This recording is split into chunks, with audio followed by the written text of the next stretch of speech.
insights. And also on a lighter note, I think with this social media trend, people who don't cook or are not passionate about cooking, they can also be a part of the value chain by tasting food and reviewing it. So that's there. So I think with that, I think we can go to our next question, and I'll again continue with you, Ms. Kritika, and from your perspective, what does what does it take to really grow the business, have more team members in, or collaborate even in digital space, also in physical space? What's the mindset that you require for that?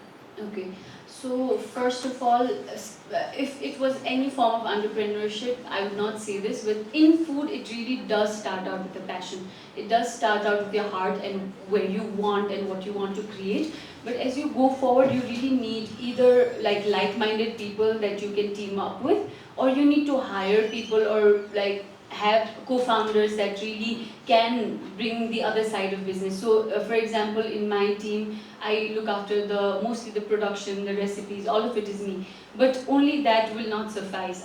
My co-founder looks into the ops and the finances. So without that, I can't really bring out, as I said before, just having a good product does not cut it. You really need to have the ops and finance in mind. So either that could be in-house, or there are also a lot of places you can hire or collaborate with while you're starting out. You do not really require a very big team. You can start solo, but you really need to see what are your strengths and what are your weaknesses, and then if those weaknesses have to be addressed.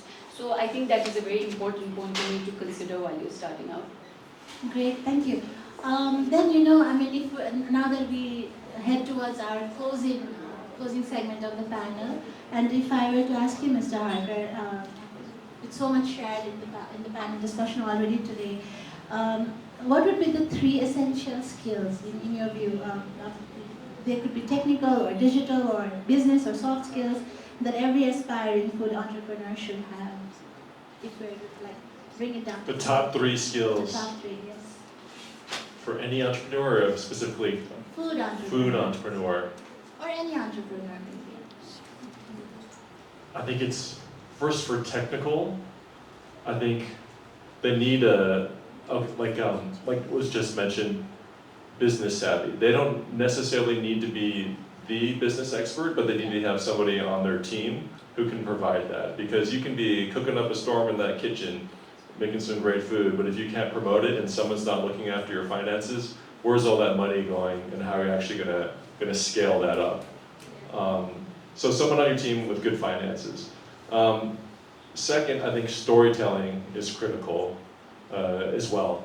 If you make an amazing product, but it doesn't really resonate with anybody, it might taste good, but it doesn't have that emotional connection like we all have been touching on at the beginning, what does it matter? And because I think also right now we're at an interesting point because of digital media, there's just such an overexposure and saturation of content. We can have anything we want in a moment's notice because of all these food delivery apps. So really, what is giving your product the edge? And it's that human connection, it's that emotional, unknown element in the ether that AI cannot replace. It's that very human essence that it's up to you to manifest and share with other people. And then finally, I think it's also in the same space as storytelling, like being creative, finding a creative way to tell that story and having the technical skills to convey that. So again, it's with picking up a phone, shooting it, and learning just like the basics of how to edit. And there's, like Chef said, there's so many apps out there that are free, some with a slight cost for subscription, that will help put together the content for you. And if you don't know how to do it, go to YouTube and watch a bunch of tutorials and just spend a week learning how to shoot and edit, color grade, and get good sound as well. These are all things that were so expensive when I first started out in media back in Los Angeles. I started in advertising and then I moved to the TV news.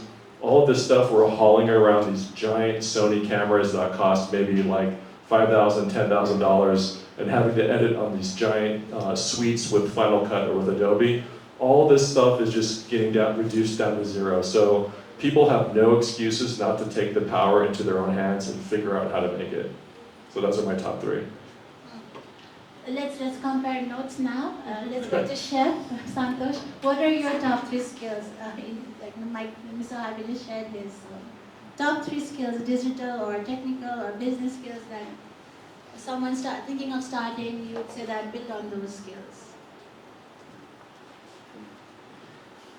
Very difficult, the only top 3 skill can maybe not survive any business. because for me, I never wanted to be a businessman or entrepreneur. Never.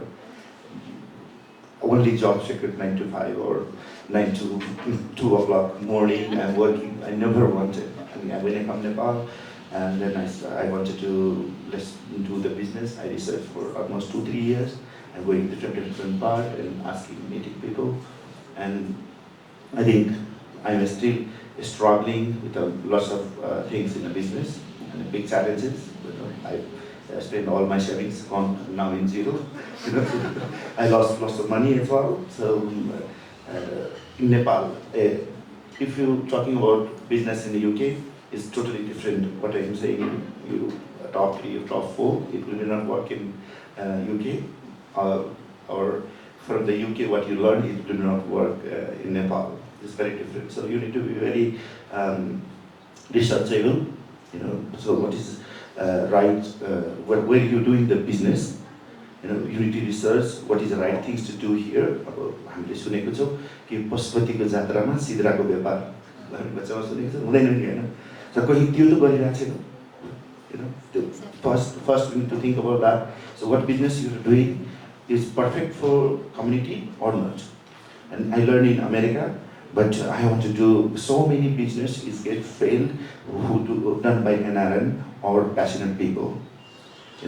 So many business failed, so many restaurants closed in Nepal with the good investment and they went back again. So I don't want to do that failure. So I think first concept, thinking way, how you think, what business. And I take a challenge, big challenge on business. Business with emotion doesn't work. But I did. Emotion, I don't want to do Thai food because that food was never sold. And that food, so many people they don't have. And everyday food they have Takali, Nevari and others. And I want to put ahead in that food to come there. And that lots of backfire. And also profile go down, people thinking I'm Dalbat chef. I'm Mithila cooking chef, now I'm very Michelin star, fine dining, innovative, creative chef. I don't cook that food even so lots of things you need to think